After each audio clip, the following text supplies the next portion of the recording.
Bonjour tout le monde, bienvenue sur les ondes d'Hugo Sport. Vous écoutez notre 34e podcast. Juste avant de débuter la vidéo, je pense que c'est important de vous mentionner qu'on a de la merch. Donc, la merch, c'est quoi?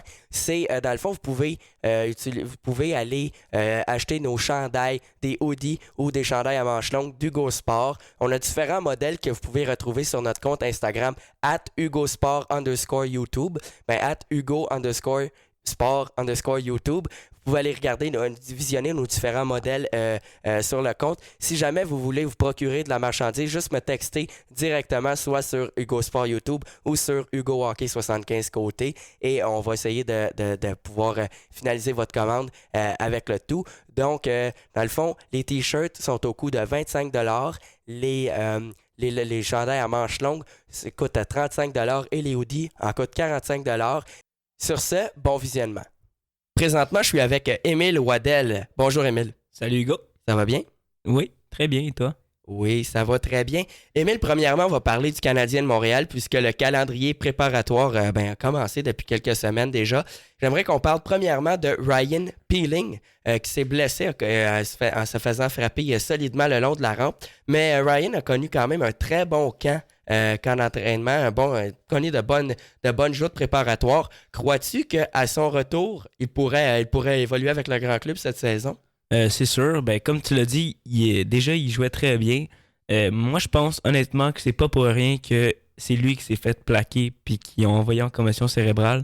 Je pense qu'ils ont remarqué que c'était un bon joueur puis ils l'ont envoyé à l'hôpital. Ben là, voyons donc, Émile. Donc, Émile, selon toi, tu crois que les Panthers de la Floride auraient blessé intentionnellement Ryan Peeling puisqu'ils connaissaient un bon camp? Je sais pas, là, j'avoue que dit de même, ça a pas beaucoup de bon sens, mais ouais. Oui, mais Émile, ce qui est important de mentionner, c'est que Ryan Peeling, si jamais il fait l'équipe, il devrait jouer sur le quatrième trio au centre. Et ça va être intéressant de voir si les jeunes vont jouer un rôle prépondérant dans la prochaine édition du Canadien de Montréal.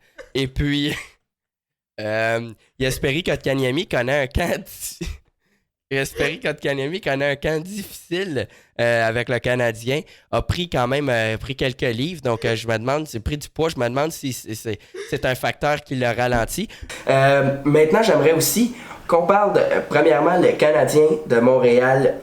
Leur dernière partie contre les Maple Leafs de Toronto, c'était une formation de la LNH. Donc, c'était vraiment les meilleurs joueurs jusqu'à présent. Comme si c'était l'équipe complète qui allait participer. Et le Canadien s'est fait blanchir par, dans le fond, les Maple Leafs de Toronto qui, eux, n'avaient pas une formation de la Ligue nationale de hockey. Donc, certains jeunes joueurs qui évoluaient contre le Canadien. Le Canadien s'est quand même fait blanchir. Est-ce que ça peut être un petit peu inquiétant pour les partisans du Canadien de Montréal, selon toi? Ben oui, mais avant, ce serait important de mentionner, ils sont fait blanchir, les Maple Leafs, ils ont marqué combien de buts? 3, je pense.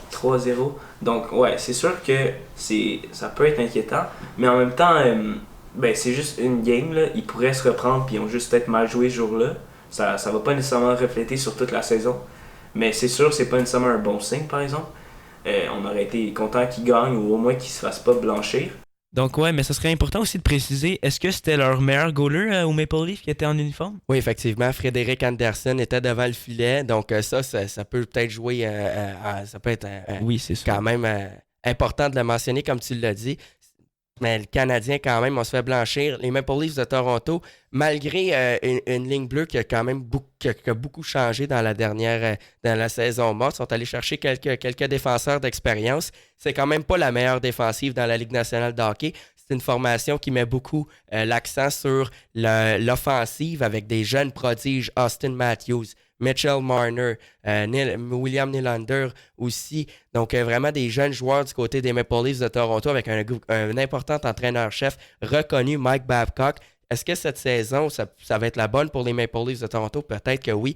Là, j'en ai parlé un petit peu dans nos podcasts précédents, mais la division Atlantique cette saison va être très forte. On regarde, si on analyse un petit peu en profondeur la division Atlantique, le Lightning de Tampa Bay devrait terminer en première position dans la division. Par la suite, probablement Boston, peut-être les Maple Leafs.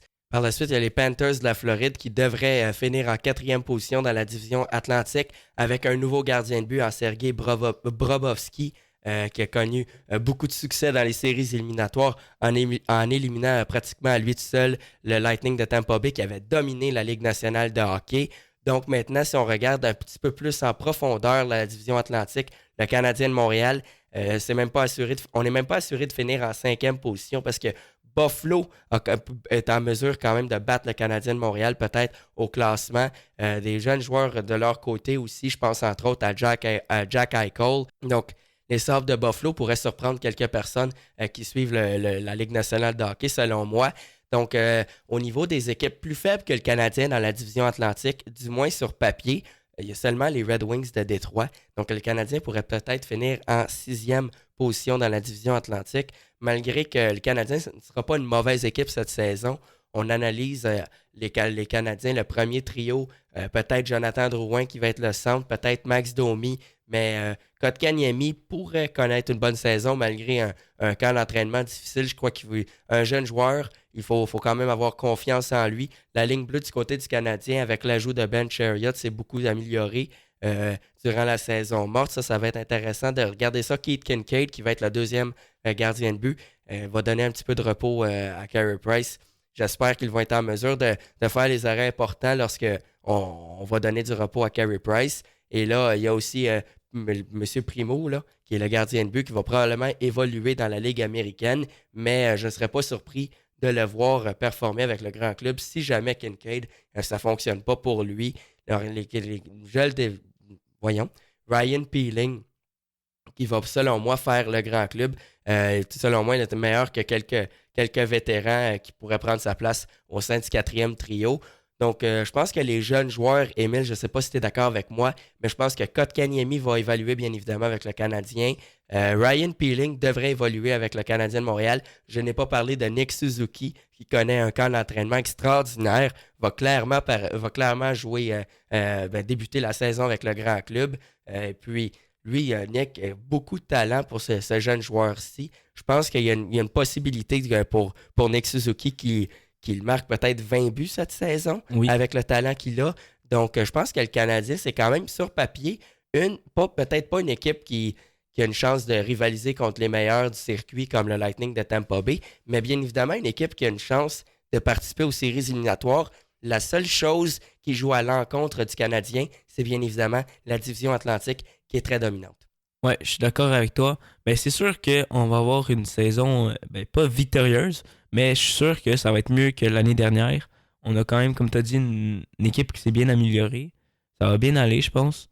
C'est ça, là. Le plus gros point d'interrogation, selon moi, ça va être Carey Price. Parce que lorsque Shea Weber est revenu au jeu, Carey Price a quand même été solide devant son filet, a connu une excellente fin de saison, un taux d'efficacité qui était raisonnable et la moyenne qui était au-delà des attentes. Donc, selon moi, si Shea Weber reste en santé, il est bien évidemment en mesure d'influencer positivement les performances de Carey Price.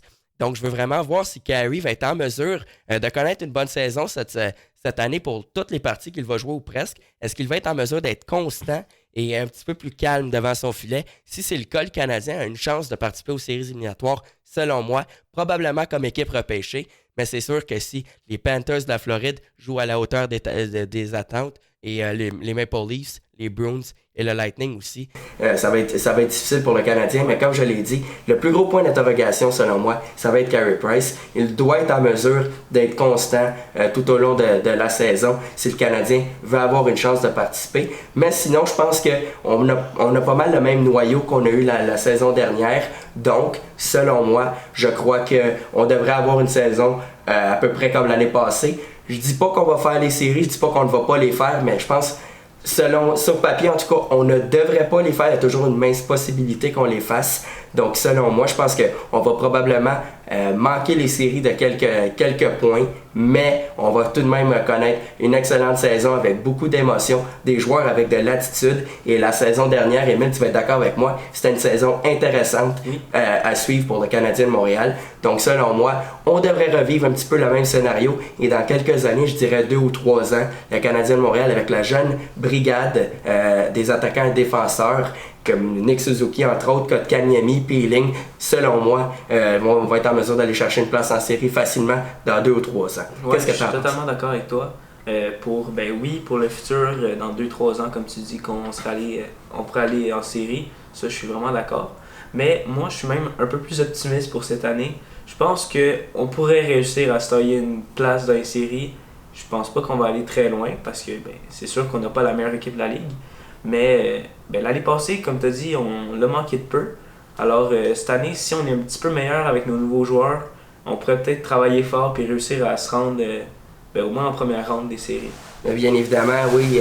Marc Bergevin aussi a quand même, la saison dernière, a métamorphosé l'équipe, mais pour le mieux. On a échangé Max Pacioretty. Moi, je me posais personnellement des questions sur le futur du Canadien de Montréal, mais Thomas Tatar, qu'on n'a pas mentionné dans la vidéo, mais a connu une excellente saison la saison dernière.